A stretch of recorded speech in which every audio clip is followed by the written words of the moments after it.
இறை வார்த்தை லூக்கா நற்செய்தி அதிகாரம் 1 இறைவசனங்கள் 26 முதல் 38 முடிய. 6ஆம் மாதத்தில் கபிரியேல் என்னும் வானதூதரை கடவுள் கலிலேயாவில் உள்ள நாசரேத்து என்னும் ஒரு கன்னியிடம் அனுப்பினார்.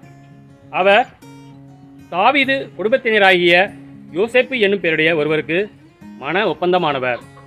அவர் பெயர் மரியா.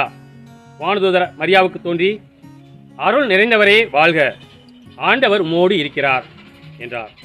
இவ்வார்த்தைகளை கேட்டு அவர் கலங்கி இந்த வாழ்த்து எத்தகையதோ என்று எண்ணிக்கொண்டிருந்தார். வானதூதர் அவரை பார்த்து, மரியா, அஞ்ச வேண்டாம், கடவுளின் அருளை கண்டடைந்துள்ளீர். இதோ கருவுற்று ஒரு மகனை பெறுவீர். அவருக்கு இயேசு என்னும் பெயரிடுவீர். அவர் பெரியவராய் இருப்பார். உன்னத கடவுளின் மகன் எனப்படுவார். அவருடைய தந்தை தாவீதின் அரியணையை ஆண்டவராகிய கடவுள் அவருக்கு அளிப்பார்.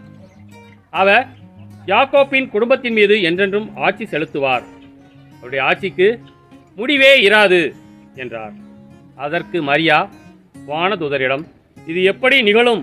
நான் கனி ஆயிற்றே என்றார். வானதூதர் அவரிடம், தூய ஆவி உம்மீது வரும். உன்னத கடவுளின் வல்லமை உம்மேல் நிழலிடும். ஆதலால் உம்மிடம் பிறக்கப் போகும் குழந்தை தூயது. அக்குழந்தை இறைமகன் எனப்படும். உறவினராகிய எலிசபெத்தும் தாம் முதிர்ந்த வயதில் ஒரு மகனை கருத்தரித்திருக்கிறார். கருவுரை இயலாதவர் என்று சொல்லப்பட்ட அவருக்கு இது 6ஆம் மாதம். ஏனெனில் கடவுளால் இயலாதது ஒன்றுமில்லை என்றார். பின்னர் மரியா, நான் ஆண்டவரின் அடிமை, உம் சொற்படியே எனக்கு நிகழட்டும் என்றார். அப்பொழுது வானதூதர் அவரை விட்டு அகன்றார். கிறிஸ்துவின் நற்செய்தி.